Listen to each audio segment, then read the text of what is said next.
Hi കൂട്ടരെ, പുതിയൊരു വീഡിയോയ്ക്ക് വീണ്ടും എല്ലാവർക്കും സ്വാഗതം. കഴിഞ്ഞൊരു വീഡിയോയിൽ നമ്മൾ ഒലട്ടി പനയുടെ മണ്ട വെട്ടി കഴിക്കുന്നൊരു വീഡിയോ ഇട്ടിരുന്നു. ഇന്ന് നമ്മൾ പോകുന്നത് നമ്മുടെ ഈന്തപ്പന എന്ന് പറഞ്ഞ ഒരു മരത്തിൻ്റെ മണ്ട വെട്ടി കഴിക്കാനാണ്. അപ്പോൾ അങ്ങോട്ട് പോകുന്ന വഴിയിലാണ് നമ്മൾ കുറേ ഇങ്ങനെ ആട്ടിൻകാൽ കിഴങ്ങ് ഇവിടെ കിടക്കുന്നത് കണ്ടത്. ഇവിടെ മാത്രമല്ല, പാറകളിലൊക്കെ മുഖ്യ സ്ഥലങ്ങൾ കാണാൻ കഴിയും ഈ ആട്ടിൻകാൽ കിഴങ്ങ്. ഇതിപ്പം കൂടുതലും ആവശ്യത്തിന് ആൾക്കാർ എടുത്ത് തുടങ്ങിയിട്ടുണ്ട്. ആദ്യമൊക്കെയാണെങ്കിൽ ഇതൊന്നും ആർക്കും വേണ്ടതൊക്കെ കിടന്നതാണ്. ഇപ്പോഴിതിന് കൂടുതലും മാർക്കറ്റിംഗ് ആയി. അപ്പോൾ ഇത് എവിടെ നോക്കിയാലും ഇപ്പം ആട്ടുംകാൽ കിഴങ്ങാണ് സൂപ്പ് വെച്ച് കുടിക്കാനായിട്ട് ഉപയോഗിക്കുന്നത്. നല്ല ഒരെണ്ണം ഞാനും എടുത്തിട്ടുണ്ട്. അപ്പോൾ ഞാനും എടുത്ത് എന്തായിരുന്നാലും ഒന്ന് സൂപ്പ് വെച്ച് കുടിക്കാമെന്ന് വിചാരിച്ച് ഒരെണ്ണം പറിച്ചെടുത്തിട്ടുണ്ട്. അപ്പോൾ ആട്ടിൻ്റെ കാലുപോലൊക്കെ തന്നെ നല്ല ഭംഗിയോടെ നമുക്ക് കാണാനും കഴിയും. അപ്പോൾ ഇത് പാറയിൽ മാത്രമല്ല കാണാൻ കഴിയുന്നത്, ഇതേപോലെ നിൽക്കുന്ന മരങ്ങളിലും ഒക്കെ മുകളിലൊക്കെ ഈ ആട്ടുകാൽ കിഴങ്ങ് കാണാൻ കഴിയും. അങ്ങനെ നമ്മൾ പറഞ്ഞ ഈന്തപ്പന വെട്ടാനായിട്ട് ഇറങ്ങി. ഈ കാണുന്നതാണ് നമ്മൾ ഈന്തപ്പന. ഇത് വെട്ടിയെടുക്കാൻ ഭയങ്കര റിസ്ക്കാണ്. കാരണം കംപ്ലീറ്റ് ചുറ്റിലും മുള്ളുള്ള സാധനമാണിത്. അപ്പം നമ്മൾ നേരത്തെ മറ്റേ ഒലട്ടിപ്പന വെട്ടിയതുപോലെയല്ല ഈ ഈന്തപ്പന വെട്ടാൻ.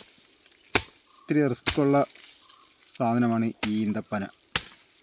അപ്പോൾ ഇത് കൂടുതലും കുന്നിൻ്റെ മുകളിലൊക്കെയാണ് നിൽക്കുന്നത്. അവിടെയൊക്കെ ആനകളൊക്കെ വന്ന് ഇതിൻ്റെ മണ്ടയൊക്കെ വലിച്ച് പറിച്ച് കഴിക്കുന്നത് കാണാം. പക്ഷെ നിങ്ങളൊന്ന് വെട്ടി കഴിക്കാൻ വേണ്ടി ഒന്ന് വന്നതാണ്. അപ്പോൾ ആദ്യമൊക്കെ നമ്മൾ ഇതൊക്കെ വെട്ടി കഴിക്കുമായിരുന്നു. അങ്ങനെ ഇത് വെട്ടിയെടുക്കാൻ ഭയങ്കര റിസ്ക്കുള്ളൊരു ജോലിയാണ് ഈ ഈന്തപ്പന എന്നാണ്.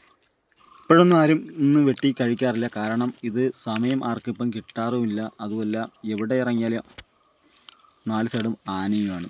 അപ്പോൾ അതുകൊണ്ട് തന്നെ ഇത് വനത്തിലൊക്കെ പോയി വെട്ടി കഴിക്കാനുള്ള ഒരു റിസ്ക് കൂടുതലായതുകൊണ്ട് ആരും ഇങ്ങനെ കഴിക്കാൻ പോകാറുമില്ല. എങ്കിലും നിങ്ങളെ വെട്ടി കാണിക്കാമെന്ന് വിചാരിച്ച് വന്നതാണിത്. അത്യാവശ്യം എനിക്ക് കഴിക്കുകയും ചെയ്യാം. അങ്ങനെ ഞാനും വെട്ടിയെടുത്തു അതിൻ്റെ കരളും കൂമ്പും എന്ന് പറഞ്ഞ സാധനം. അപ്പോൾ ഇതാണ് അതിൻ്റെ നാമ്പ് പൊടിച്ച് വരുന്നതാണ് നമ്മൾ കരളെന്ന് പറയുന്നത്. അതാണ് കഴിക്കാൻ നല്ല മധുരമാണ്. അപ്പോൾ ഇത് നമ്മൾ തെങ്ങും മണ്ടയൊക്കെ വെട്ടി കഴിക്കും പോലെ തന്നെയാണ് ഇതും വെട്ടുന്നത്. പക്ഷേ ഇത് ഇത്തിരി ജോലി കൂടുതലുള്ള ചെടിയാണ് ഈ ഈന്തപ്പന.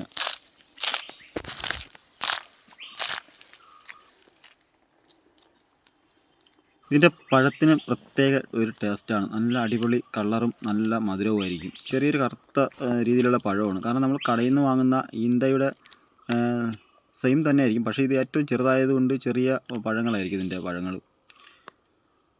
അങ്ങനെ ഞാൻ ഇതിൻ്റെ മണ്ടയൊക്കെ വെട്ടി കഴിച്ചിട്ട് വീട്ടിലേക്ക് പോകാനുള്ളൊരു തിടുക്കമാണ്. അപ്പോൾ അടുത്തൊരു പുതിയൊരു വീഡിയോയിൽ കാണാം എന്ന പ്രതീക്ഷ. Tata, bye bye.